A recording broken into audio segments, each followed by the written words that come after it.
When you guys are little kids, and I mean, you suddenly become these big stars. Did you still go to like school and deal with? We still lived in the projects actually till about our third album. You know. Really? We were getting ripped off for a long time. Is that right? For sure, we didn't know.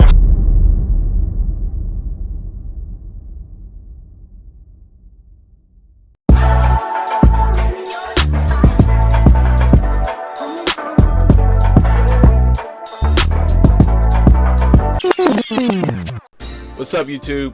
Back at you with another video. If you haven't already, check out my video essays on Ralph Tresvant's Living in a Dream, Bobby Brown's Mystical Magic, New Edition's Tender Love, Every Little Step, and the album retrospectives on the Candy Girl and New Edition album. In each video, I dive into interesting details not commonly known about New Edition. The success of their self-titled album catapulted New Edition into the next chapter of their career.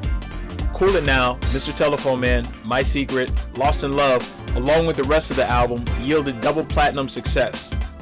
Appearances on popular television shows like American Bandstand, Dancing on Air, Soul Train, as well as a cameo in Crush Groove made New Edition a household name. The group would also receive an endorsement deal with Coca-Cola, appearing in a nationally televised commercial. In the midst of their peak in popularity, work would begin on their third album.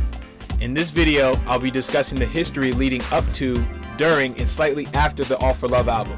While you're here, be sure to hit the like and subscribe button, and without further ado, let's get into it. The majority of the songwriters and producers who worked on the second album returned to work on their next project. Vincent Brantley, Rick Teemus, the Cimbella Brothers, Richard Rudolph, and David Bateau. Newcomers being George Tobin, Randy Waldman, and John Duarte. George Tobin produced Robert John's hit, Sad Eyes, that reached #1 on the Billboard Hot 100 in 1979. Tobin would also go on to be responsible for the multi-platinum success of MCA recording artist Tiffany, producing her #1 songs, I Think We're Alone Now and Could Have Been.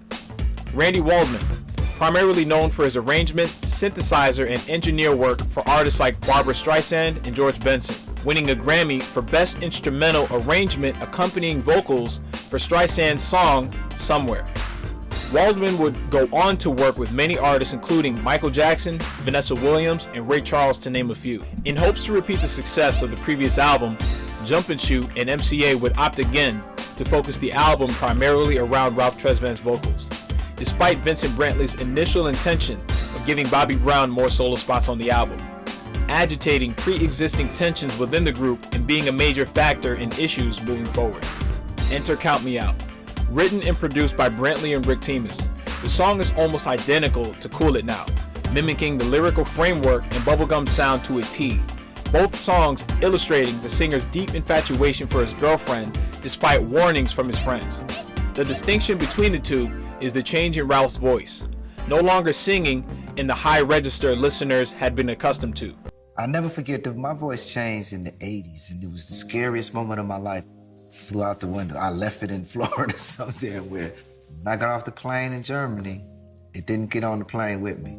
Had to change all the keys with the band, start lowering everything. Yeah, it was a wrap. And I had to change all, so it was very scary. Like, what am I going to do now? Then going into the studio for the next album, I took that with me. I took that new vocal range, and I went into the studio with who I was then. You know, it took the fear out a little bit, and I was able to go into it with more confident that, you know, I'm just gonna have a stronger sound, a more mature sound. And then that's how I was feeling about it. My voice didn't change that much because the type of songs that I wouldn't let them do too much changing me up back in the days. I said, well, I want to stay as close to the natural Riz as I can. You know, sometimes they can add things, speed up tracks and stuff to make you sound higher. Then when it comes time to do it live, it's impossible for the singer to duplicate. I tried to make sure I stayed away from that. So coming back now, I could do some of it. I have to drop the key a couple of steps, but I mean, I could still make the song sound like it was, basically, you know. Count Me Out takes a turn when Bobby Brown comes in on co-lead vocals. A strong vocal display while the song is briefly stripped of most of its instrumentation. Ronnie, Ricky, and Mike contribute with raps and backing vocals. Released as a single on October 14th, 1985, and peaking at 51 on the Billboard Hot 100 and #2 on the Hot Black Singles chart. Unfortunately, by the time the music video was filmed, Bobby Brown had already parted ways with New Edition. with Ricky Bell lip-syncing Bobby's verse. A Little Bit of Love, written by Christine Perrin and Richard Wyatt Jr., and produced by Richard Rudolph and the Cimbello brothers. The aforementioned having already created Baby Love and Delicious. A Little Bit of Love fits right in with the previous two. Lyrics like, you want to make me believe you never left. You want to make me believe I never wept. You said you never ever leave again. Oh baby, won't you quit pretending? Add an element of drama as it details issues in love that men and women can all relate to. Ricky Bell's falsetto supports Ralph's lead vocals, which makes this song pleasing to the ear. All of these elements, coupled with the funky instrumentation, makes this song one of the album's strongest songs. Released as a single in February 1986, peaking on the Billboard Hot 100 at number 38 and number 3 on the Hot Black Singles chart.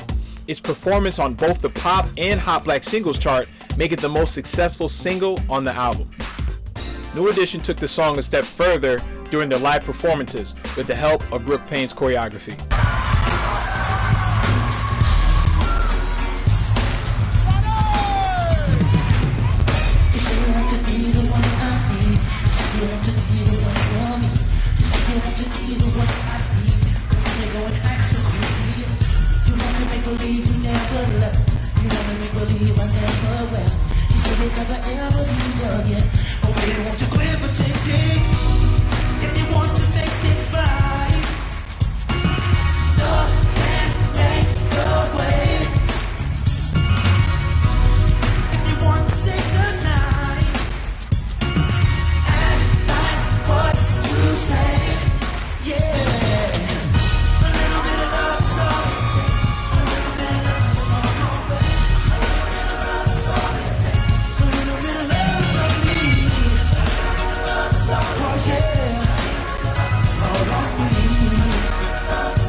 Sweet Thing, another songwriting and production collaboration between Richard Rudolph and Michael Cimbello, with Randy Waldman co-writing. The song has a sound standard with the times, a feel-good rhythm one would find on a film soundtrack, more along the lines of mid-80s R&B rather than the bubblegum sound. Sweet Things justifies the inclusion and importance of diverse songwriters and producers outside of Brantley and Timus. A spirited saxophone solo in the latter half of the song shows another side to New Edition's music that hadn't been shown enough. George Tobin would produce All for Love's third and final single, With You All the Way. Much like Lost in Love, With You All the Way is a melodic love ballad backed by George Tobin on keyboard. Light-hearted romantic lyrics along with Ralph's lead vocals. Released as a single in June 1986, and peaking at number 51 on the Billboard Hot 100 and number 7 on the Hot Black Singles chart. Let's Be Friends is my personal favorite from the album and arguably its strongest song. A collective effort from all 5 members, with Ricky Bell spearheading the track on lead vocals. Ricky's voice is front and center and fits right at home with Brantley and Timus's writing and production. The sequencing of voices, flawless, as Ralph comes in on the second verse. A smooth transition that complements Ricky's initial lead, followed by Bobby's voice on the bridge that completes what the song hopes to accomplish. Let's Be Friends is perhaps the most mature variation of the bubblegum sound up until that point. The track is a pure example of Jump and Shoot and MCA's criminal marginalization of Ricky and Bobby, who evidently were just as capable of leading songs as Ralph, and goes to show that the group's initial vision for themselves, sharing lead vocals equally, was more effective musically. Let's Be Friends mirrors the somber tone of Leaving You Again, true to the definition of rhythm and blues. To bring the energy back up, the next track is Kickback, another Brantley and Timus production. Sharp synthesizers and a bouncy edge, the song is another example of the vocal trifecta of New Edition, Ralph, Bobby, and Ricky sharing lead vocals on the track, with Mike and Ronnie trading rhymes back and forth, followed by a reprieve of vocals fraught with drums and claps. One could say that the last 2 tracks was Brantley finally being allowed to give the other members well-deserved and long overdue shine on the album. Tonight's Your Night, George Tobin's second contribution to the album, written by John Duarte and Mark Paul. The song takes on a more mature sound. True to its namesake, the tone gives off an evening feel that's well lit by the collective vocals of the group. Ralph brings the chorus alive, Ricky supporting with his signature falsetto and coming in to share a brief co-lead. Michael Bivins doesn't disappoint with his interlude. Much like Marianne, Tonight's Your Night is reminiscent of Kool and the Gang. For music lovers, songs can be a portal to a time period in your life, a key to a specific memory that are synonymous with that particular song. Whispers in Bed is that for me and is my second personal favorite from the album. I wish that I could see you, but I'll hold this phone instead. I'm a victim of your eyes. Most would agree that what makes R&B resonate with people is the relatability of the lyrics. The inability to see the girl who is the object of your affections, but only being able to hear her whispers in bed over the phone is a struggle I thank John Duarte and Mark Paul for detailing so accurately. Whispers in Bed was George Tobin's third contribution to the album, and in my opinion, his best. Who Do You Trust? Written by David Bateau and Danny Cimbello, co-produced by Richard Rudolph and the Cimbellos. A brazen song that, much like Hide and Seek, is well suited for Bobby Brown, who takes the initial lead on the song, going back and forth with Ralph on the chorus, who is most prominent on background vocals. I'm just trying to make you aware I'll be gone if it don't get no better. An ominous lyric that essentially describes what will happen between Bobby and the group shortly thereafter. School, written and produced by Ralph, Ricky, Ronnie, and Mike. Another opportunity for the group to showcase their affinity for early hip-hop and rap, detailing their school experiences and the importance of school. Ralph's dropping out of school is quite absurd. To the groups, it's up to New Edition to spread the word. A necessary message that isn't specific to the time it was created. The album's title track, All for Love, Tobin's last contribution to the album, written again by John Duarte and Mark Paul. A duet between Ralph and Ricky, where they both go back and forth on lyrics. New Edition musically always functions better as a collective unit, exposing the depth of vocal talent that may not be as apparent otherwise. The All for Love album will be certified platinum by the following year, falling short commercially of their self-titled album. Ricky Bell would say that the success of the album had more to do with the success of their previous album, saying that they weren't happy with the direction that the album went in, lamenting that they, along with their fans, outgrew the bubblegum sound. And then after that, we recorded the All for Love album, which we all consider, kind of a setback album, because after the New Edition album, the Cool It Now album, that was good for that time. It was perfect for that time. The timing on that was right.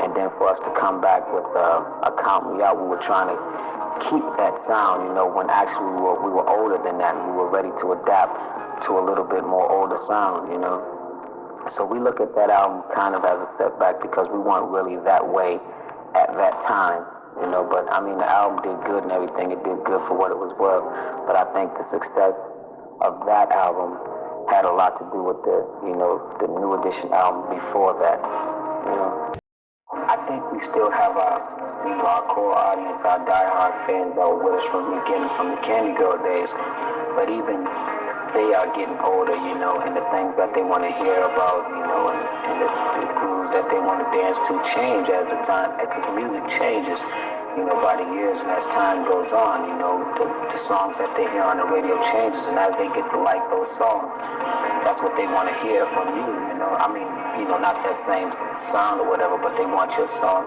to update, as they're growing, and that's basically what we're trying to do. We're not trying to, make a drastic change or nothing like that. We're just trying to grow with our audience so we can keep them pleased. We're not trying to hold on to this image that's not really there. All for Love also marked the end of Bobby Brown's time with the group. Bobby would begin missing television appearances, rehearsals, and performances, which worsened his already strained relationship with the group's management. He also took issue with the group's wardrobe choices during photo shoots for the album. I put on some Guess jeans and some Adidas and a black shirt, and I took a tie to be different, and I tied it around my head. cat made him a headband out of a tie. I'm looking at him like, damn, why you messing it up?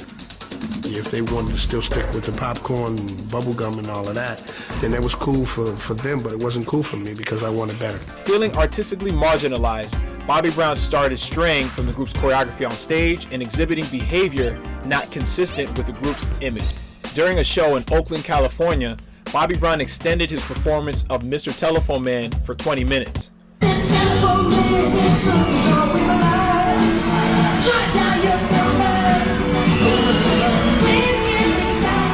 I wanted my time on stage. I just kept going on, and the crowd was enjoying it. So I felt, it was cool for me to do.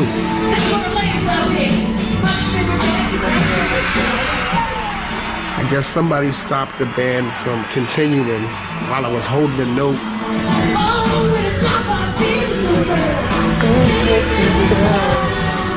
New Edition cued the band to switch the song while Bobby was holding a note on stage, an incident that resulted in a standoff between the group and management. The other members of the group were pressured to remove Bobby in order to preserve the group's public image and career. The group relented to the pressure and voted Bobby Brown out of the group, with Ralph taking issue with the situation, being that he was the object of the group's resentment. Resentment stemming from the label and management's over-focus on him. Bobby Brown's co-lead position in the group alleviated that to an extent.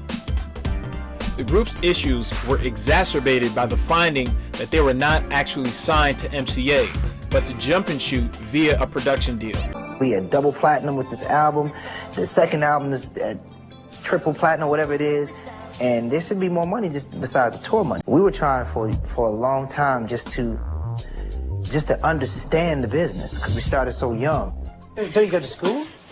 Yeah, we go to school, but right now we're on a summer vacation. You have to remember these guys were 12, 13 years old, and their parents weren't business savvy. And New Edition was signed to what is widely known in the industry as a legalized slavery, a production deal.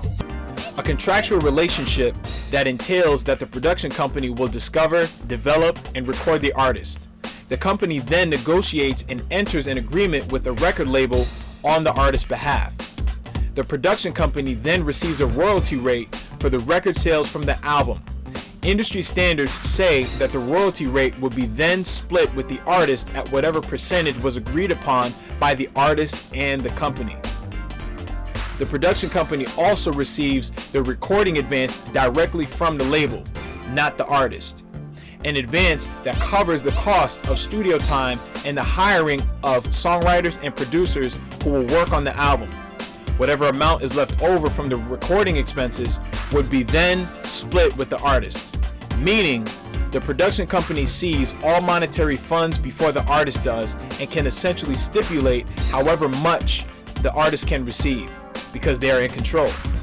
The production company oversees artist touring and negotiates with the concert venues and covers the touring expenses for the artist. The revenue generated from touring goes through the production company, then to the artist.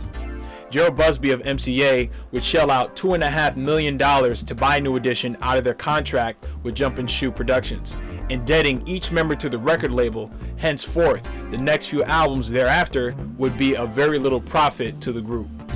Once again, the boys had signed a deal which left them broke and bitterly disappointed. Desperate, they borrowed $500,000 each from MCA to extricate themselves from their latest deal, putting them all in the hole as they began work on their third album. The next tour that we did, the next album that we did was all to get out of debt that we never even knew we were in. New Edition has often been the victim of their own doing by shooting themselves in the foot. We learned the hard way. That's why we're such a strong touring group. We have to be strong. Albums was never a plus for us, not to say. The story of New Edition, up until the All for Love album, would prove to be a repeating of a pattern in music history, where artists are taken advantage of by label executives. Their apparent success gave way to more problems. Nonetheless, All for Love is a gem amongst their discography and an integral part of their story. If you made it to the end of this video, I hope you enjoyed it. Please be sure again to like, comment, subscribe, let me know your thoughts, and I'll see you on the next one. Peace.